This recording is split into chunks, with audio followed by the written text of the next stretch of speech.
Kembali semula. Rizal balik menjadi seorang penghulu. Pekerjaan jika dilakukan dengan hati memang membuat nyaman dan bahagia.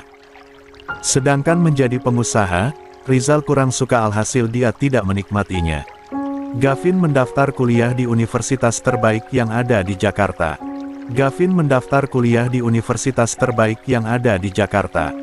Sambil sesekali pergi ke perusahaan belajar bisnis bersama dengan Darren. Arrayan kembali memimpin perusahaan sedangkan Anya masih ingin di rumah. Dia ingin menikmati perannya sebagai istri dan ibu dari Lea. Tapi, sesekali Anya mengunjungi Arrayan di kantor untuk makan bersama. Hari-hari yang dilewati pasangan pengantin baru itu sangat berwarna. Berbeda dengan Gavin, yang kini membangun tembok tinggi dalam kesehariannya. Gavin tidak lagi remaja ramah, dia menjadi dingin tak tersentuh. Hanya dengan keluarganya Gavin mau tersenyum, tapi saat di kampus Gavin memasang wajah super dingin. Sudah 3 bulan berlalu sejak kepulangannya dari Swedia, tapi tidak mengubah perasaan cinta di hatinya. Gavin tetap memahat indah nama Grace di hatinya yang terdalam. Cinta Gavin terhadap Gracia bukannya berkurang, tapi justru semakin merekah. Padahal Gavin sudah dengan sengaja mengganti nomor ponsel, bahkan emailnya. Grace tidak punya akses untuk menghubungi Gavin, begitu pula sebaliknya. Tapi tanpa mereka berdua sadari, jika masih ada benang merah. Ikatan tak kasat mata yang Tuhan berikan pada dua insan itu semakin tebal dan kuat. Dan jika manusia tahu dan meyakini, jika Tuhan selalu punya rencana indah kepada setiap makhluknya tanpa terkecuali meskipun berbeda keyakinan. Huek, huek, huek. Pagi-pagi, Anya sudah mual muntah hingga tubuhnya lemas hampir saja pingsan. "Hani, kamu kenapa?" Panik Arrayan melihat istrinya bersandar di dinding kamar mandi sambil memejamkan mata. "Hubi, aku tidak kuat, tubuhku serasa tidak bertenaga," ucap Anyelir. Padahal jam masih menunjukkan pukul 5 pagi, sedangkan mereka baru tidur jam 3 dini hari. Karena sejak malam pertama, Arrayan tidak pernah absen menggauli istrinya. 3 bulan tanpa sehari pun absen, Anya bahkan tidak menyadari jika benih Arrayan sudah tumbuh. "Kamu sakit? Ayo kita ke rumah sakit," ucap Arrayan menggendong Anya yang hanya terbungkus lingerie. "1. Mas, sadar gak kalau Mas masih telan yang," ucap Anya. "Astaga." Arrayan menunduk dan melihat belalainya kembali menjadi tombak sakti. 65. 4 tahun kemudian, suara langkah sepatu terdengar pelan tapi penuh dengan kemantapan pemiliknya. Seorang wanita bercadar terlihat turun dari pesawat, dengan membawa satu koper kecil di tangan kanannya. Mata wanita yang beriris coklat bening itu menyipit pertanda dia sedang tersenyum di balik cadarnya. "Akhirnya, aku bisa melewati 4 tahun ini dengan ketenangan hati." Jasmine, nama panggilan wanita itu. Tidak ada yang tahu bagaimana rupa dari seorang konsultan bisnis yang sudah setahun lalu namanya menjadi perhitungan di dunia bisnis. Baik dalam negeri ataupun di luar negeri, nama Jasmine selalu menjadi trending topik semua kalangan. Hari ini, pertama kalinya Jasmine menginjakkan kaki di negara Indonesia. Karena sebelumnya Jasmine tinggal di Turki, menempuh pendidikan di sana. Dia sering menerima pekerjaan sebagai konsultan bisnis sesuai bidang pendidikannya. Tapi, lebih sering dilakukan secara virtual bukan tatap muka langsung. Tapi, keputusan tak biasa dia berikan saat seorang pengusaha muda dari Indonesia mengirim email padanya. Meminta datang untuk membicarakan perusahaan.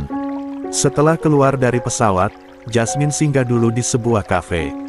Ingin mencoba minum kopi Indonesia dengan suasana tropis yang nyaman. Saat Jasmine sedang menyesap kopinya, tiba-tiba terdengar suara telepon. "Halo, ini siapa? Ada keperluan apa Anda menghubungi saya?" ucapnya. "Saya yang mengirim pesan melalui email, apa Anda sudah datang?" tanya seseorang di seberang telepon. "Lia, saya baru saja tiba. Ini masih di sekitar bandara. Sesuai jadwal, saya akan datang ke kantor Anda besok pagi. Karena hari ini saya masih ingin mengistirahatkan tubuh sekaligus butuh adaptasi dengan suasana di Indonesia." Karena jujur, Baru kali ini saya datang ke negara ini. Baiklah, terima kasih atas kesediaan Anda datang memenuhi panggilan kami. Kalau begitu, saya tutup teleponnya dulu. Sampai jumpa esok hari. Begitu panggilan ditutup, Jasmine memegang dadanya yang ternyata masih sama. Berdetak ribuan kali lebih cepat hanya dengan mendengar suaranya saja. Apakah kamu masih sendiri, atau sudah bahagia dengan yang lain?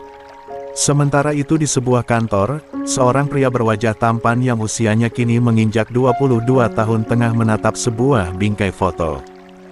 Foto lama yang dia ambil saat masih dengan pujaan hatinya. Apa kabar Grace? Tak terasa ya sudah 4 tahun berlalu. Apa kamu sudah memiliki kekasih? Atau bahkan kamu sudah menikah? Tiba-tiba pintu terbuka tanpa terdengar suara orang mengetuk pintu. Gavin menatap tajam siapa yang sudah lancang mengganggu waktu bekerjanya. 66. Hai Gavin sayang, aku datang. Kamu masih sibuk? Bagaimana kalau setelah ini kita makan siang berdua di restoran favoritku saja? Sudah seminggu sejak aku ke luar negeri, rasanya kangen sekali. Stop, berhenti di depan pintu. Siapa yang menyuruhmu datang mengganggu? Ucap Gavin dengan suara tinggi. Gavin, aku ini tunangan kamu. Kenapa sih, kamu masih terus bersikap dingin padaku? Apa salahku? Tanya seorang gadis dengan pakaian modis sedikit terbuka dan seksi. Siapa yang kamu panggil tunangan? Itu hanya rencana perjodohan ayahmu.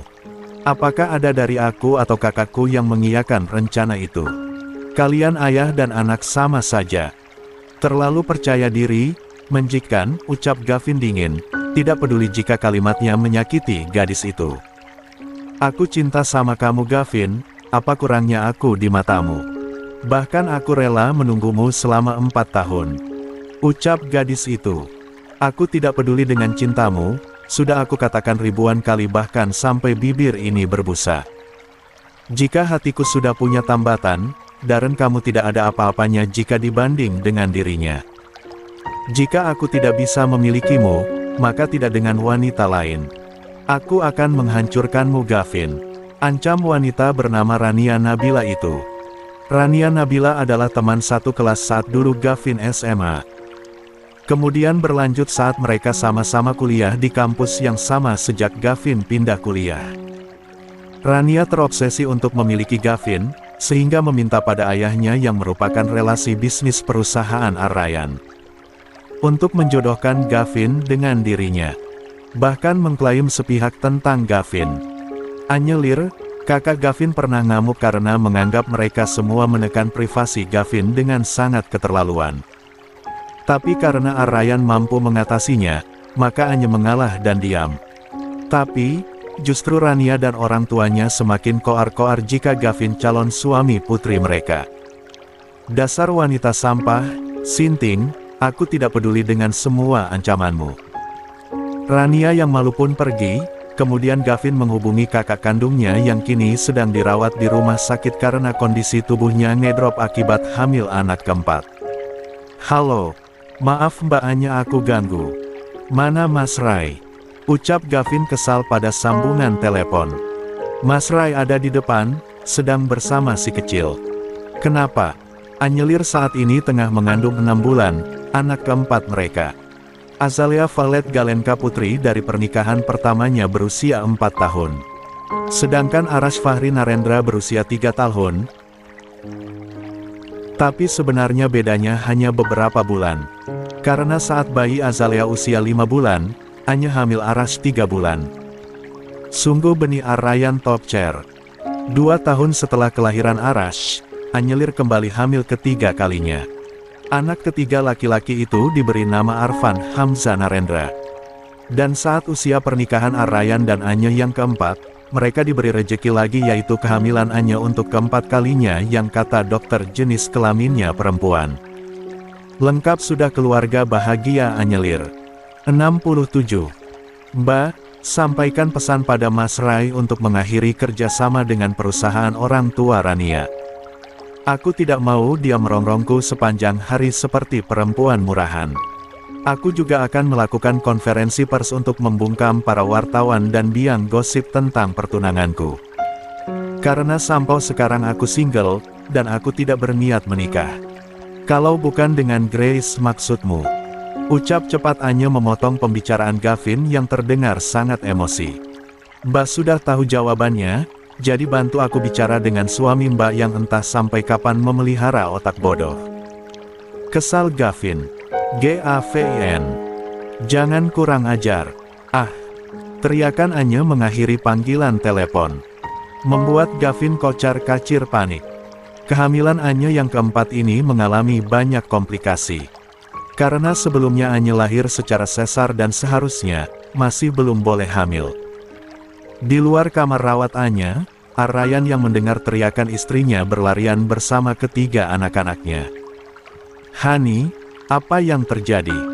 tanya Ryan panik saat melihat darah mengalir dari sela kaki Anya.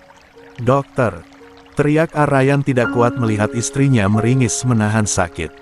Dokter datang, kemudian segera memeriksa. "Nyonya jangan terlalu banyak pikiran. Beruntung ini hanya pendarahan ringan, jadi tidak mengganggu keselamatan janin. Saya sudah memberi obat penguat kandungan, tapi tetap Anda harus bed rest total." Ucap dokter. "Kalau begitu, saya permisi dulu." Setelah dokter pergi, Ryan mengecupi seluruh wajah Anya yang pucat.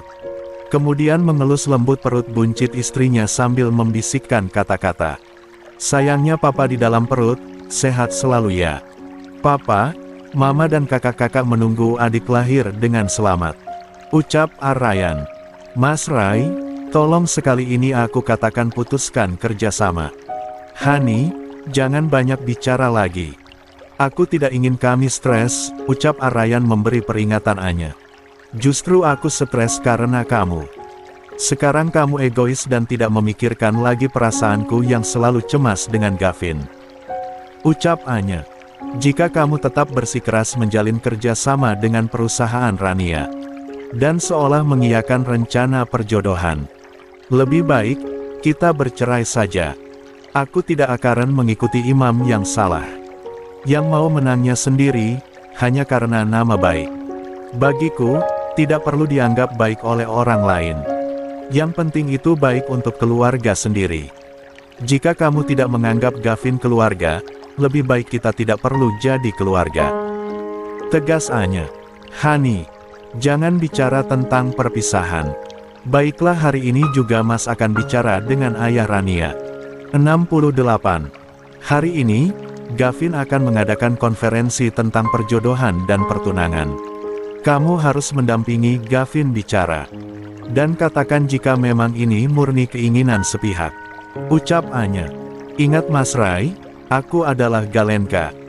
Jangan main-main denganku. Sekalipun aku punya banyak anak denganmu, itu bukan ikatan yang bisa terus menjeratku untuk tunduk. Aku bisa saja meninggalkanmu detik ini juga, dan menghancurkan siapapun yang sudah mengganggu keluargaku. Karena tidak ada namanya mantan adik, tapi ada mantan suami. Jika Mas Ray menginginkan itu, aku kabulkan dengan senang hati." 69. Konferensi pers. "Kenapa berkata seperti itu, Honey?" tanya Ryan dengan tubuh bergetar. "Ingat Mas Ray, kesempatanmu sudah habis 4 tahun yang lalu. Jika kamu kembali menyakitiku meskipun secara tidak langsung, aku pastikan kamu akan hancur berkeping-keping. Aku akan pergi membawa semua anak-anakmu, dan kali ini kamu tidak akan bisa menemukanku." Meskipun dalam keadaan yang lemah, Anya masih bisa berkata tegas. Baginya, keluarga adalah nomor 1. Reputasi dan nama baik hanya cangkang kosong yang sewaktu-waktu bisa hancur tergerus oleh waktu. Dan apa yang sudah dilakukan oleh Ryan sudah sangat keterlaluan. Membiarkan orang lain menekan Gavin, hanya karena kerja sama bisnis. Anya sudah berulang kali mengingatkan, tapi Ryan cenderung keras kepala. Memang baru beberapa bulan ini, keluarga Rania mengumumkan rencana perjodohan. Tapi menurut Gavin, Rania sudah mengejarnya sejak masa abu-abu. Apalagi saat kuliah, tingkah Rania sudah sangat keterlaluan. Mengklaim Gavin miliknya, dan membuli siapapun yang mendekati Gavin sekalipun ditolak. Sekarang pergilah, bawa semua anak-anak karena aku butuh istirahat. Aku menunggu berita baik darimu. Atau aku langsung telepon Vano untuk mengurus surat perceraian kita. Usai mengucapkan kata penuh ancaman, Anya tidur miring membelakangi suaminya. Perutnya yang besar membuat pergerakan Anya terbatas, ditambah kandungannya yang tidak sehat sejak awal kehamilan. Tanpa berani mengucapkan kata lagi, Ar-Rayyan pergi membawa serta anaknya. Dia akan langsung ke kantor dan mengurus semua kekacauan yang terjadi akibat kebodohannya yang mudah dimanfaatkan orang lain. Seolah Ar-Rayyan tidak pernah belajar dari pengalaman. Dulu dengan bodohnya dimanfaatkan Soraya atas nama saudara, sekarang dimanfaatkan lagi dengan dalih relasi bisnis. Sungguh sikap bodoh dan cerobohnya Ar-Rayyan sangat-sangat luar biasa. Sampai-sampai Ator kesal sekali. Di kantornya, Ar-Rayyan menelpon ayah Rania dan langsung memberi ultimatum. Maaf Tuan Handoko, kerja sama kita terpaksa saya putuskan sepihak. Karena Anda sudah keterlaluan sekali, mengumumkan pertunangan tanpa bicara dulu dengan Gavin atau istri saya. Saya akan membayar uang penalti, setelah ini hubungan kita berakhir. Saya juga tidak punya hutang budi terhadap Anda, ucap Ar-Rayyan. Kamu tidak bisa bertindak sembarangan, memangnya apa yang salah dengan perjodohan antara Rania dan Gavin? Bukankah sejak awal kamu tahu, dan tidak melarang? Mengapa tiba-tiba menolak? Aku tidak terima. Ayah Rania murka di telepon. Dia merasa dihina oleh Ar-Rayyan. Padahal sudah jelas mereka salah. Dan tentu saja ada andil Ar-Rayyan dalam semua kekacauan ini. Terserah Anda, Tuan Handoko. Jika tetap bersikeras bersiaplah gulung tikar. Karena istriku tidak akan tinggal diam. Ucap Ar-Rayyan datar tapi tegas. Kemudian menutup sambungan telepon. Ar-Rayyan memijat kepalanya karena pusing. Lagi-lagi dia membuat kesalahan, hanya karena tidak enak hati terhadap yang dia anggap relasi. Sekarang semua menjadi semakin runyam. 70. Ar-Rayyan umur sudah 39 tahun, tapi otaknya semakin mentah saja. Membuat orang-orang di sekitarnya pingin ketok kepalanya dengan palu besi. Siapa tahu otaknya memang konslet. Tapi, meskipun Ar-Rayyan punya kekurangan, Anya tetap saja cinta menati. Tapi bukan berarti mantan jandanya Gilang itu hilang akal sehat. Meskipun bucin, tapi Anya tetap pemegang tahta tertinggi kehidupan Ar-Rayyan. Bisa dibilang Anya memegang kendali penuh atas semua perbuatan Ar-Rayyan. Tapi, karena kondisinya lemah beberapa bulan ini Anya jadi kecolongan. Di lobi kantor perusahaan Galenka sudah dipenuhi oleh banyak wartawan. Baik pencari berita online atau untuk siaran di layar televisi, ataupun media cetak turut hadir atas undangan Gavin secara terbuka. Pria berwajah datar dan dingin itu menatap tajam satu persatu orang yang membawa kamera dan ponsel sebagai alat untuk dokumentasi. Gavin ditemani oleh Rizal dan Vano sebagai kuasa hukum keluarga. Gavin sama sekali tidak menunggu kakak iparnya sebagai biang kerok atas semua masalah yang menimpanya. Baik, terima kasih atas kesediaan kalian semua untuk datang memenuhi undangan saya pagi hari ini. Langsung saja tujuan saya mengadakan konferensi pers ini untuk menyampaikan. Jika saya Gavin Sayuda Galenka tidak pernah punya hubungan dengan Rania Nabila dalam bentuk apapun. Apalagi rumor yang mengatakan jika Rania adalah tunangan saya dan kami berencana akan menikah. Saya tegaskan jika itu hoax. Tidak benar dan tentu saja kebohongan itu diciptakan oleh orang yang berambisi menjadi pendamping hidupku. Saya tidak pernah mencintai Rania, atau berita yang mengatakan saya mengejar-ngejar Rania itu fitnah. Karena itu selain mengadakan konferensi, saya juga akan melayangkan gugatan, atas perbuatan tidak menyenangkan yang mana membuat saya risih dan merasa dirugikan dalam berbagai bentuk. Saya juga akan melaporkan Rania atas tuduhan pencemaran nama baik. Sekali lagi saya tegaskan, tidak ada pertunangan apalagi rencana pernikahan. Karena sejak 4 tahun yang lalu, hati dan cinta saya hanya untuk seorang gadis Swedia yang bernama Grace. Lantang Gavin. Kalian tidak perlu mencari tahu siapa sosok Grace yang sebenarnya. Karena suatu hari saya akan mengenalkan dia saat kami menikah. Saya rasa cukup sekian, dan jika setelah ini masih ada yang menyangkut pautkan saya dengan Rania dalam bentuk apapun, maka saya tidak akan segan-segan untuk memperkarakan pembuat berita. Di samping saya ada Vano Anggara, kalian pasti tidak asing dengan salah satu pengacara hebat yang punya segudang prestasi ini. Kak Vano inilah yang akan mengurus semua masalah setelah ini. Jadi saya akhiri pertemuan ini. Tunggu. Terlihat Arrayan dengan langkah lebar memasuki lobi dan mengambil mikrofon tanpa lebih dulu duduk.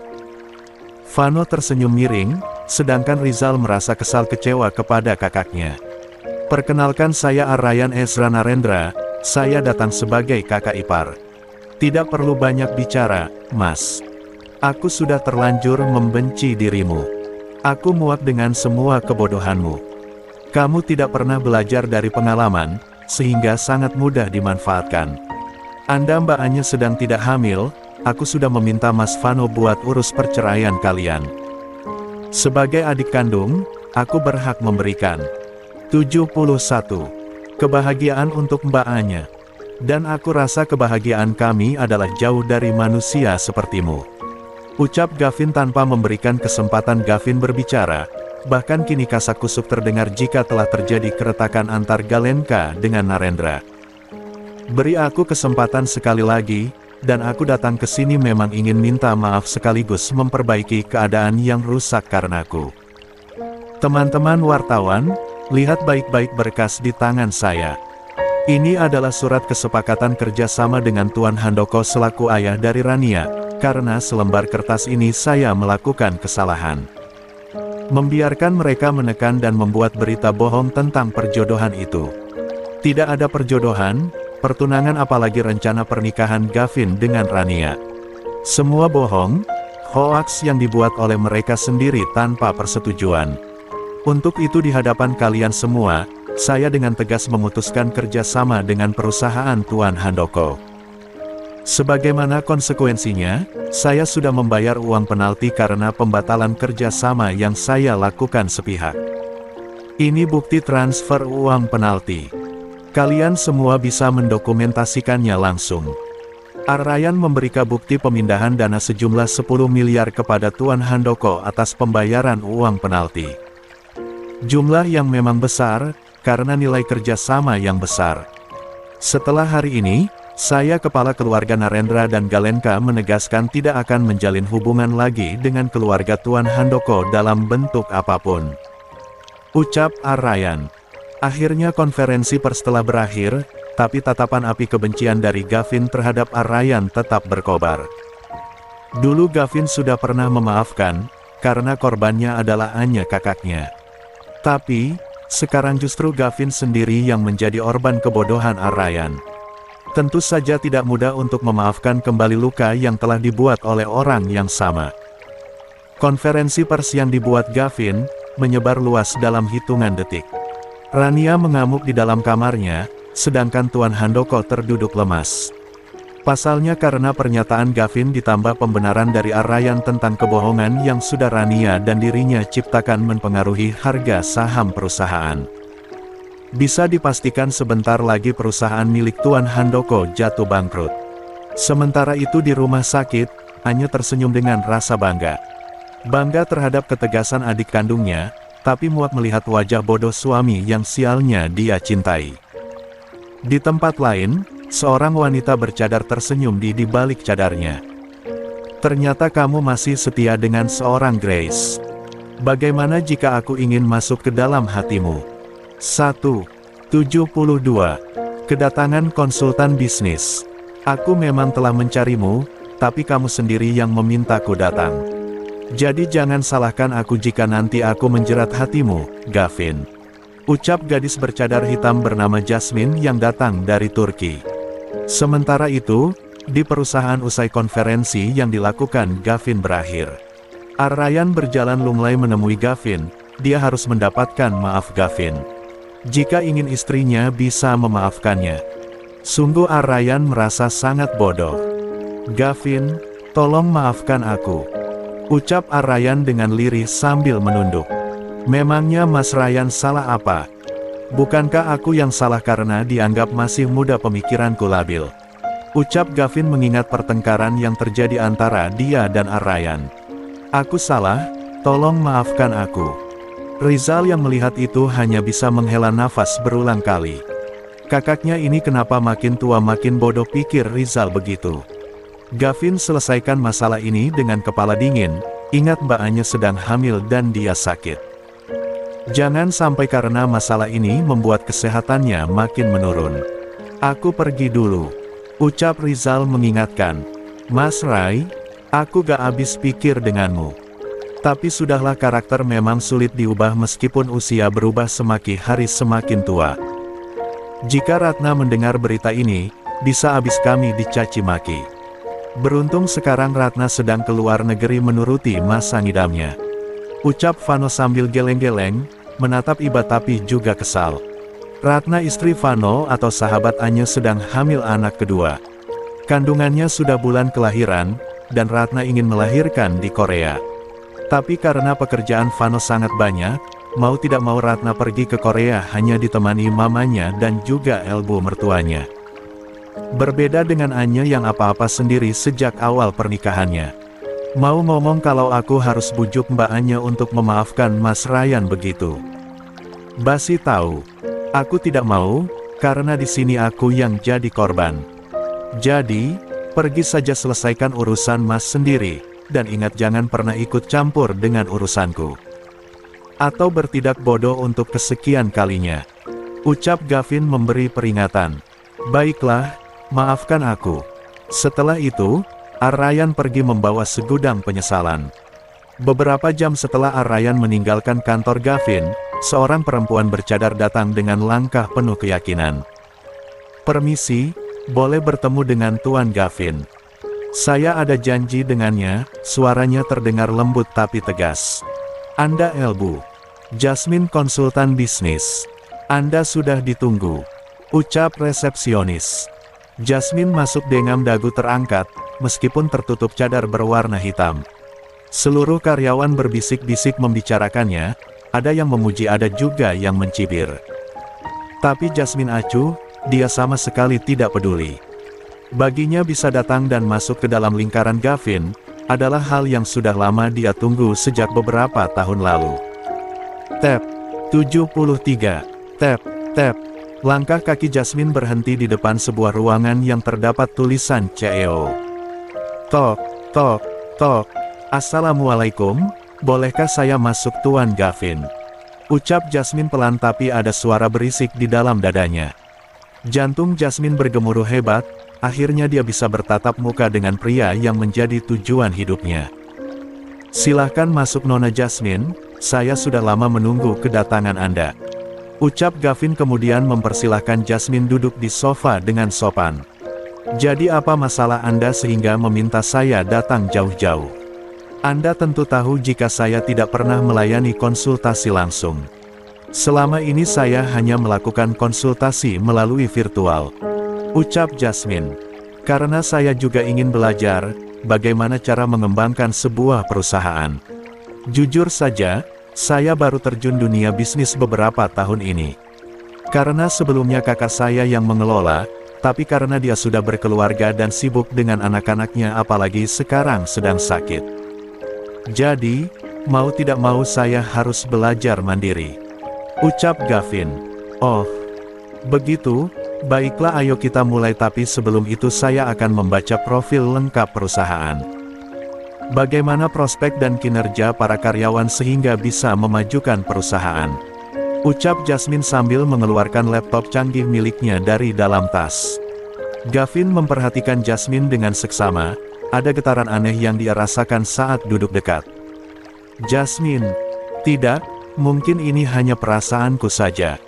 Tapi gerak-gerik dan suara Jasmine sangat menyerupai Grace.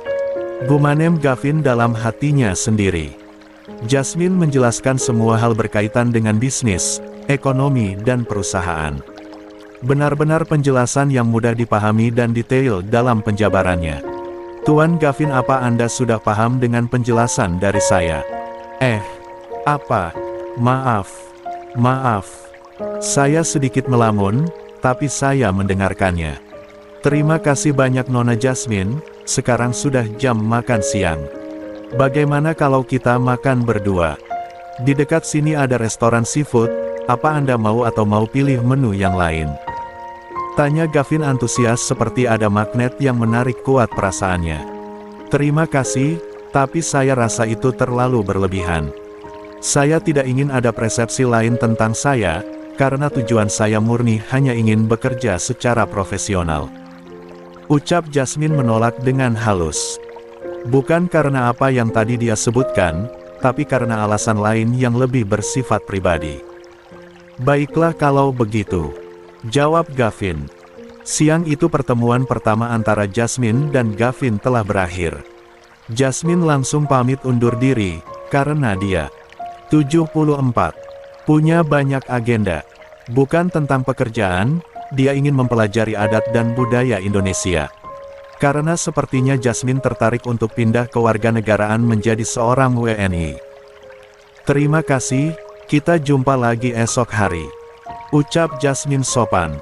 Sepeninggal Jasmine, Gavin memegang dadanya. Detak yang sama saat dulu berada di dekat pujaan hatinya. Tapi itu kan Grace, sedangkan ini Jasmine dan sudah jelas jika mereka orang yang berbeda. Grace, aku merindukanmu, kapan kita bisa bertemu lagi, ucapnya sendu. Grace, aku juga masih tetap menunggu ijaiban Tuhan untuk kita. 4 tahun Grace, aku setia dengan cintaku, apa kamu sama? Apa kamu juga masih mencintaiku? Gumam Gavin menatap kembali potret Grace yang diambil secara candid. Sementara itu, Jasmine keluar dari perusahaan dan langsung menuju mall. Dia butuh belanja pakaian baru, karena baju kerja yang dia bawa hanya beberapa potong saja. Ternyata nyaman sekali di sini. Astaga, aku lupa menghubungi kakak. Bisa-bisanya aku melupakan dia, pasti sekarang dia sedang marah-marah menunggu kabar dariku. Gumamnya. Tut. Halo. Kakak, aku sudah berada di Indonesia sejak kemarin siang, ucap Jasmine. Bagaimana, kamu sudah bertemu dia? Apa dia mengenalimu? Tanya kakaknya. Ya, aku sudah bertemu dengannya hari ini. Dan tentu saja dia tidak mengenaliku. Ngomong-ngomong kakak tidak bekerja hari ini. Tidak, ini kakak iparmu sedang tidak enak badan. Rencananya kakak akan bawa ke rumah sakit. Kakak ipar sakit apa? Tanyanya. Tidak tahu, sudah semingguan dia mual muntah di pagi hari. Alhamdulillah, akhirnya aku akan punya keponakan yang lucu. Cepat periksakan kakak ipar ke dokter kandungan. Aku yakin 1000% jika istri kakak tidak sedang sakit. Tapi itu gejala awal kehamilan. Terima kasih karena pada akhirnya kakak mau membuka hati lagi. Tolong jangan sakiti lagi hati kakak Elpar, ucap Jasmine memohon. Lia, kakak sudah berjanji untuk belajar mencintai dia dengan tulus. Bagaimanapun sekarang dia istriku, wanita yang wajib aku bahagiakan. Terlepas dari cara kita menikah, benar katamu dia tidak bersalah. Karena kami berdua sama-sama menjadi korban atas keserakahan orang. Kakak pastikan mereka menerima ganjaran yang setimpal. Ucap kakak Jasmine. Ya sudah kamu baik-baik di sana, karena kamu sendirian. Jangan ceroboh dalam setiap tindakan. Karena kakak tidak bisa menolongmu dengan cepat karena tempat kita sekarang berjauhan. Lanjut kakaknya Jasmine. 75. Terima kasih atas perhatian kakak, cepat bawa kakak ipar periksa. Dan ingat pesanku, perlakukan dia seperti ratu dalam istana kerajaanmu. Di rumah sakit yang berbeda, seorang wanita berperut besar sedang mencoba untuk turun dari ranjang. Dia ingin buang air, tapi tidak ada yang dimintai tolong. Tapi, baru saja kakinya menginjak lantai, Ryan datang dan dengan sigap menggendong sang istri tercinta. Mau ke kamar mandi, Hani? Maaf aku pergi terlalu lama. Tidak perlu, aku bisa sendiri. Turunkan aku, ucap Anya datar. Hani, aku minta maaf, tolong ampuni aku. Ucap Ryan frustasi. Surat cerai sudah diurus Vano, kamu tinggal tanda tangan saja. Jangan katakan itu lagi, Hani.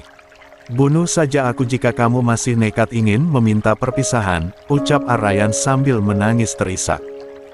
76. Kecerdasan Jasmine. Kenapa kamu tambah tua malah tambah menjengkelkan sih Mas Rai? Aku membencimu. Teriak Anya kencang.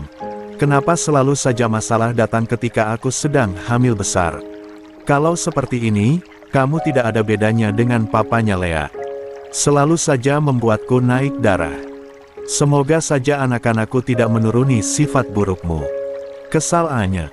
Maafkan aku Hani, sungguh aku menyesal telah mengabaikan perasaan Gavin. Tapi, sekarang Gavin sudah bebas. Aku pastikan Rania tidak mengganggunya. Ucap Aryan dengan mata memerah. Entahlah, rasanya sulit mempercayaimu lagi. Kamu terlalu banyak salah, tidak hanya padaku sekarang malah adikku. Heran punya suami tua tapi goblok. Anya mengejek Aryan. 3. Beberapa hari kemudian, Anya sudah diperbolehkan pulang oleh yang merawatnya.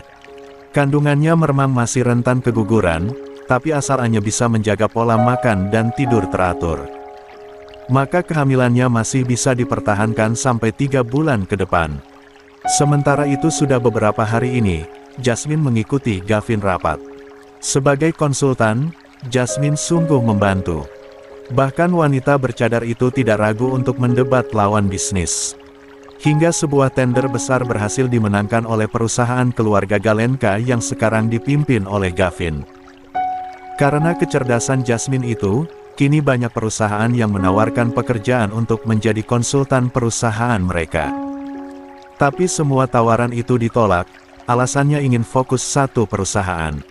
Tentu saja hal itu mengundang banyak pemimpin perusahaan lain iri.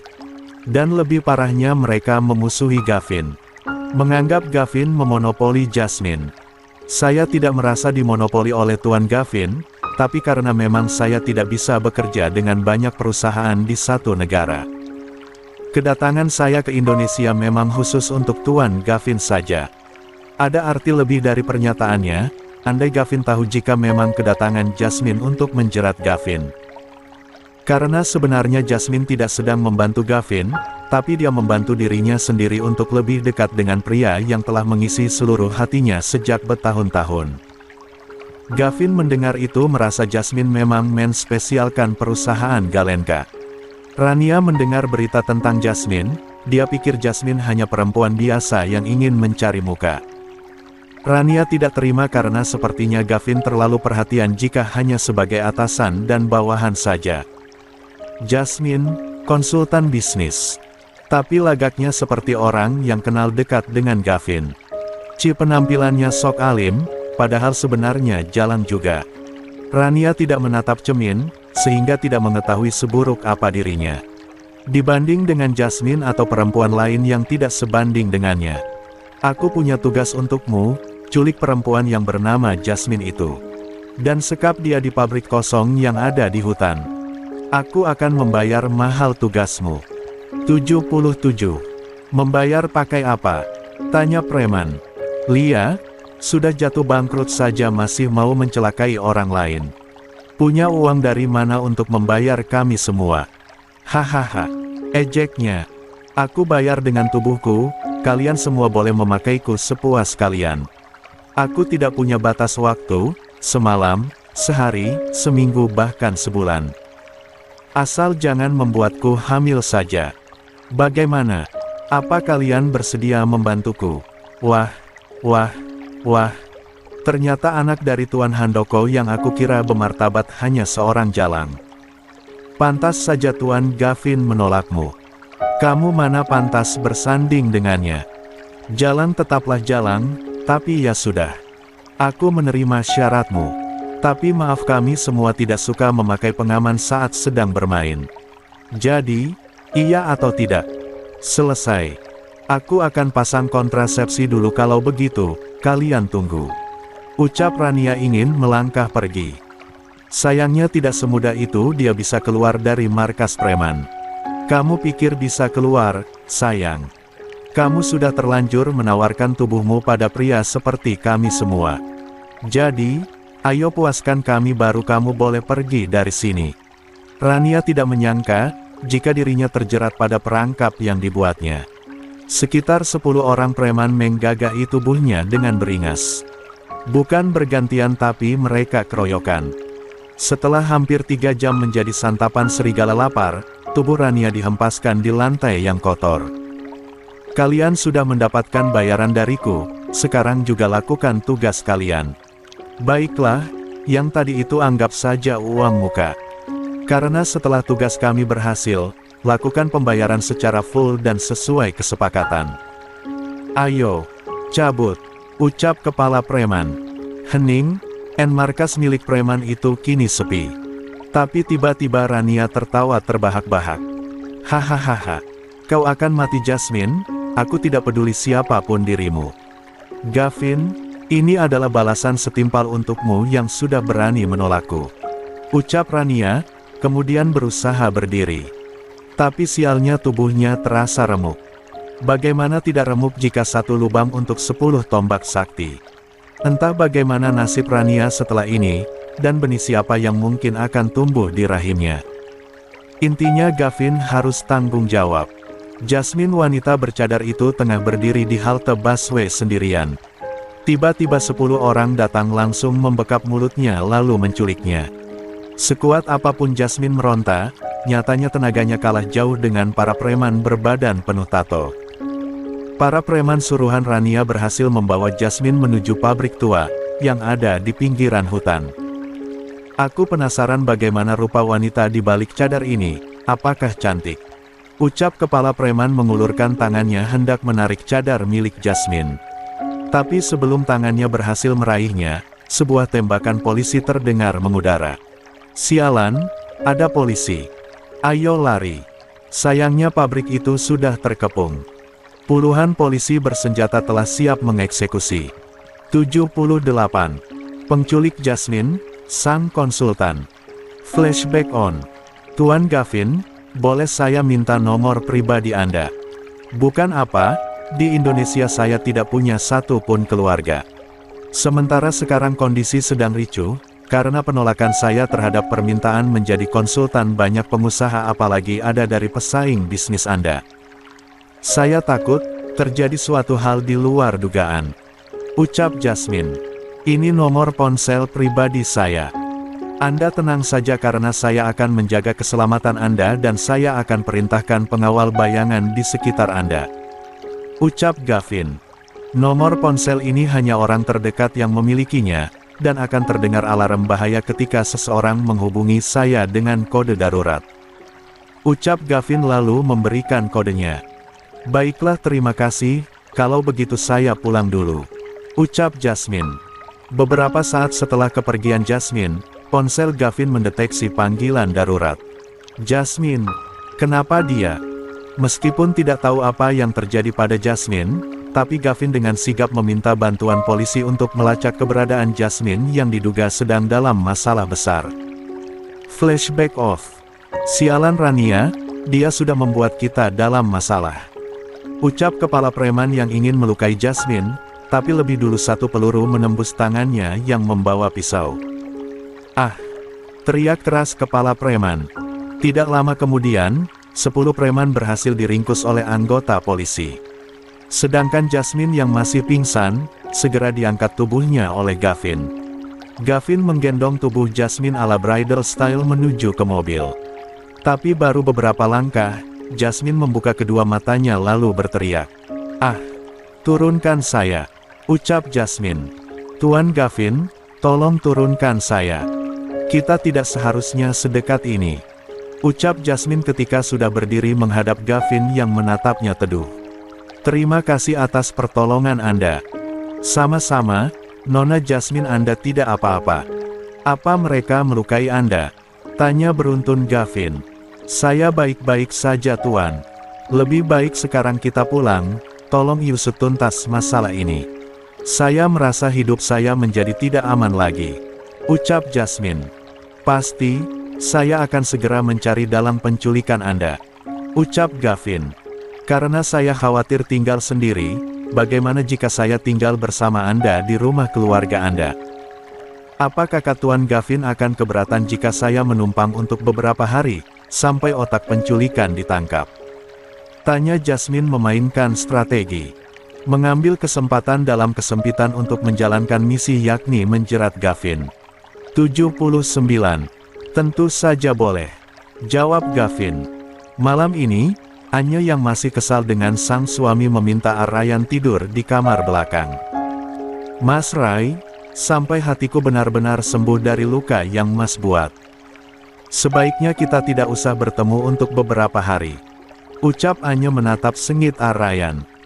Tolong jangan begitu dong Hani, kamu boleh menghukumku apa saja. Tapi, jangan buat aku menjauh. Aku mana bisa hidup tanpamu. Ucap Aryan dengan tatapan sendu. Kalau begitu, Mas Rai tidur saja di kamar belakang. Jangan coba-coba untuk protes lagi.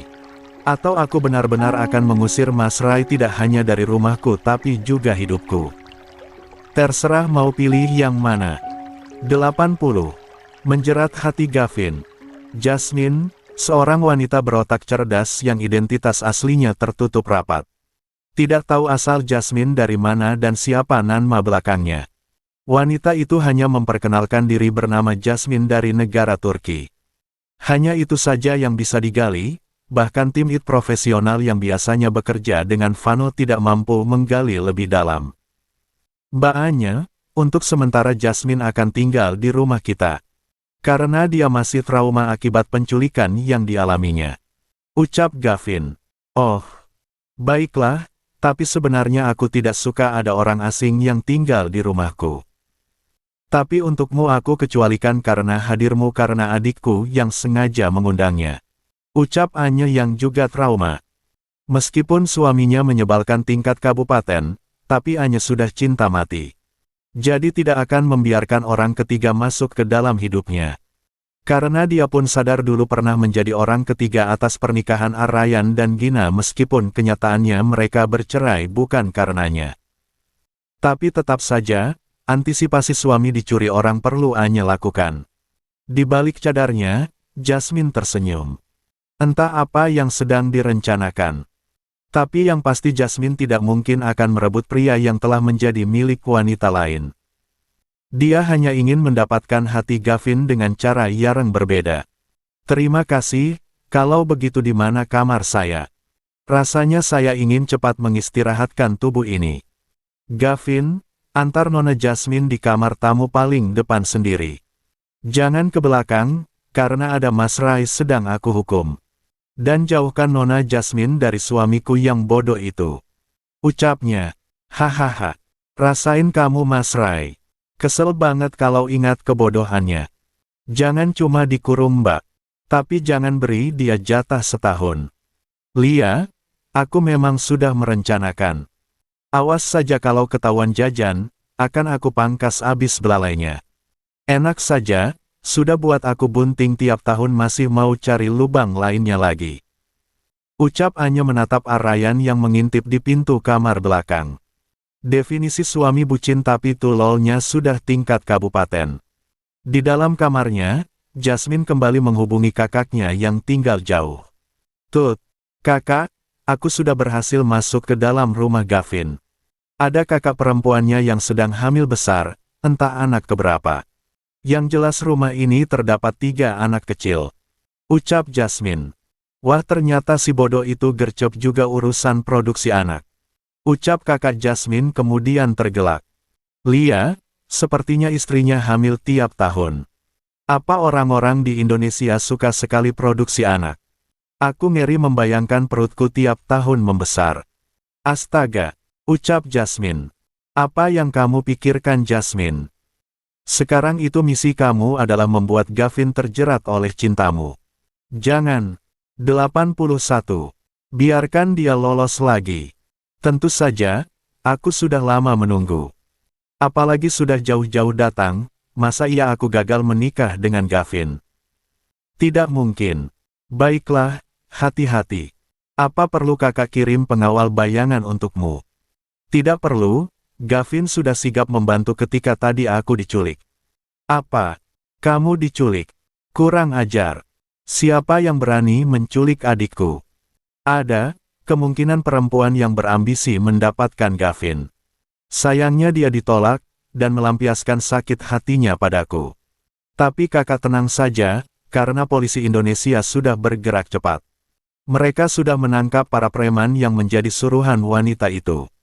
Baguslah kalau begitu, kakak tutup dulu teleponnya. Oh ya, benar dugaanmu, kakak ipamu sekarang hamil. Benarkah? Sampaikan ucapan selamat dariku. Jika misiku berhasil, aku akan pulang sekaligus mengagendakan bulan madu. Semoga misimu berhasil secepatnya.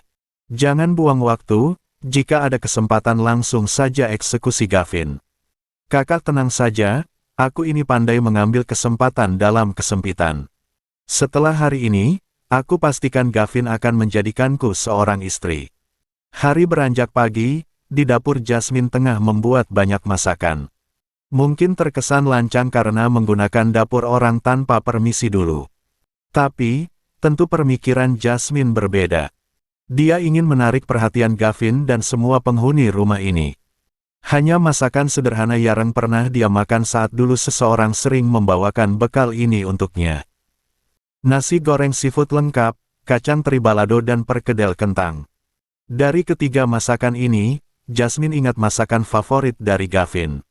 Usai memasak, Jasmine kembali ke kamarnya untuk mandi dan bersiap. Karena dia akan berangkat ke perusahaan bersama dengan Gavin tentunya. Senyum tersungging di balik cadarnya, sebentar lagi misinya akan berhasil. Dengan perut besarnya, Anya turun ke dapur untuk membuat sarapan. Betapa terkejutnya dia kala melihat di atas meja makan sudah ada banyak makanan lengkap bersama piring yang tersaji dengan rapi. Siapa yang memasak semua ini? Tidak mungkin Mas Rai atau Gavin. Gumam Anya dalam hati. Anya lupa tentang keberadaan Jasmine. Sedangkan sejak dulu, Anya tidak memperkerjakan pembantu di rumahnya itu.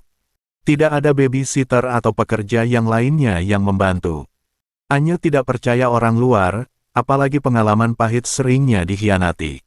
Jadinya dia melakukan semua sendiri. Hanya untuk bersih-bersih dan mencuci pakaian, Anya mendatangkan pekerja. Seorang wanita berusia paruh baya. Yang memiliki jam kerja seperti pegawai kantoran, datang jam 8 pagi pulang jam 4 sore. Sabtu Minggu libur, karena 82. Permintaan Anya sendiri yang tidak ingin ada orang lain di rumahnya. Anya melangkah ke kamar belakang, ingin melihat apakah suaminya masih tidur atau justru sudah keluar. Mas Rai buka pintunya, sekarang. Bukannya membuka pintu, justru Anya mendengar rintihan seperti orang menggigil. Akhirnya Anya melangkah menjauh, mencari bantuan untuk mendobrak kamar Arrayan. Gavin, tolong kami sudah bangun. Bantu Mbak dobrak kamar belakang. Sepertinya Mas Rai sedang sakit. Cih, orang tua itu semakin lama semakin menyebalkan. Aku membencinya. Ucap Anya sudah sangat kesal. Jangan terlalu benci Mas Rai, ingat Mbak sedang hamil bayi perempuan, takutnya wajahnya 1000% mirip Mas Ryan kayak Lea yang semakin besar semakin mengkopi Mas Gilang. Ucap Gavin terkekeh. Kakak, kamu gak asik Gavin. Ngomong-ngomong siapa yang memasak? Kok semua makanannya itu favorit kamu semua? Tanya Anya memastikan. Memasak. Pasti Jasmine itu Mbak.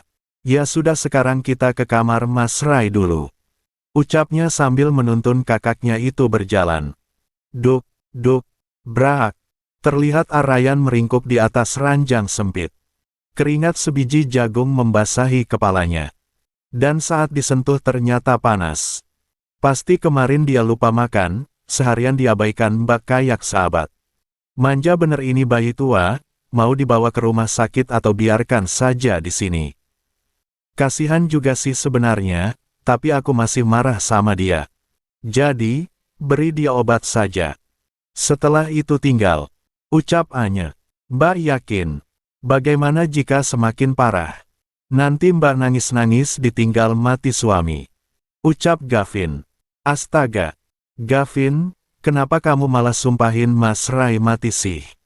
Aku kan cuma mau beri dia hukuman supaya lain kali tidak berani membuat kekacauan lagi.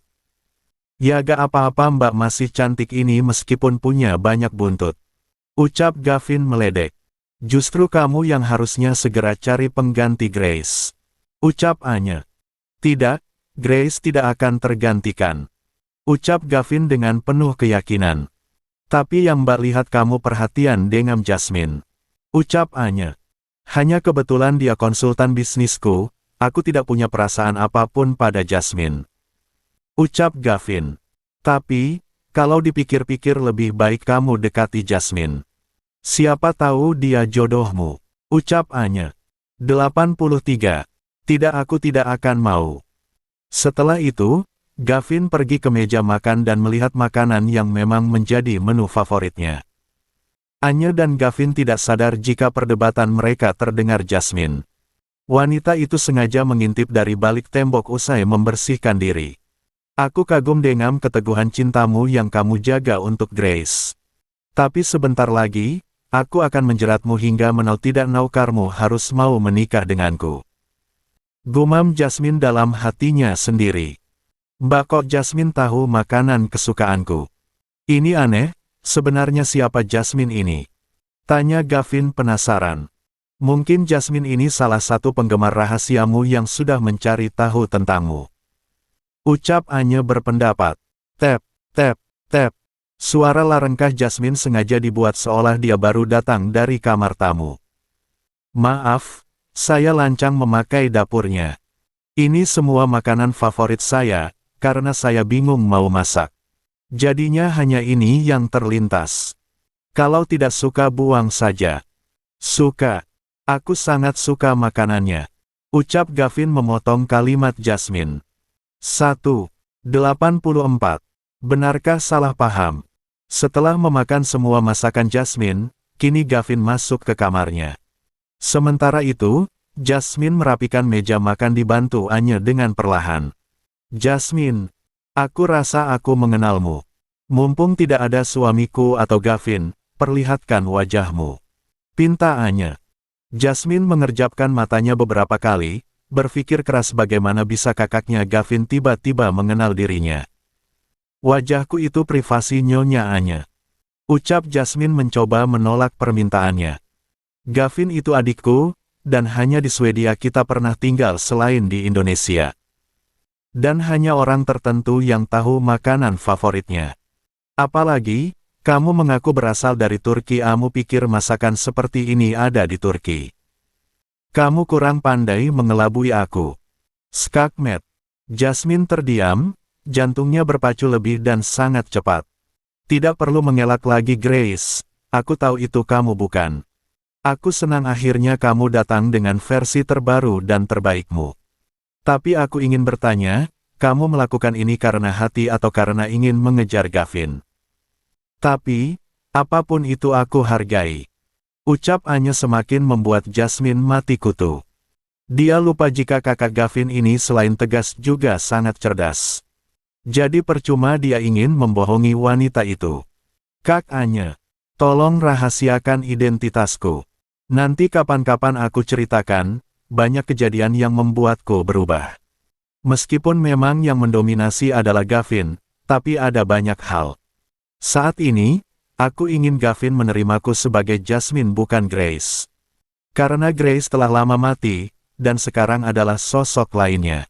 Ucap Jasmine akhirnya mengaku juga. Apa kabar Andrew? Apa dia sekarang ikut seperti kamu atau?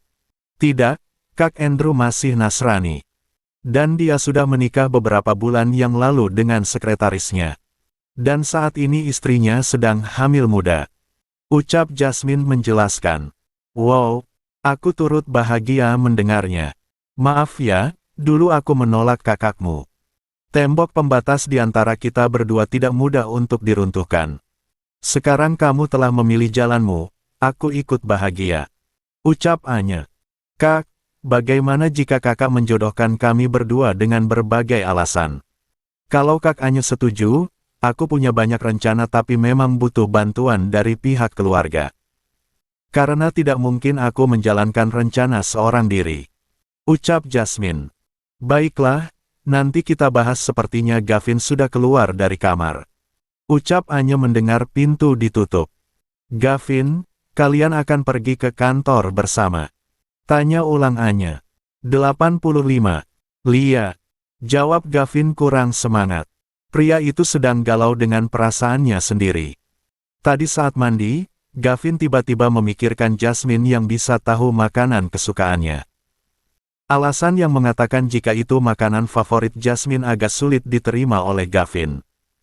Rasanya aneh, orang Turki suka teri kacang balado. Seperti sedang mengada-ada. Nyonya Anya, saya berangkat dulu. Pamit Jasmine dengan kalimat formal. Lia, Gavin bawa mobilnya, jangan ngebut-ngebut. Ucap Anya mengingatkan. Gavin melangkah lebih dulu sedangkan Jasmine berjalan mengikuti dari belakang. Mereka tiba di samping mobil. Lagi-lagi drama kembali terjadi. Nona Jasmine duduk di kursi penumpang saja ya. Ucap Gavin. Loh, bukannya kalau seperti itu Anda justru bagaikan seorang sopir? Tanya Jasmine tidak habis pikir. Tak apa dianggap sopir, karena kursi di sampingku hanya untuk calon istriku. Ucap Gavin tegas. Oh, Anda sudah punya calon istri. Kenapa tidak pernah kelihatan? Tanya Anya memancing kejujuran Gavin. Karena kami masih dalam proses.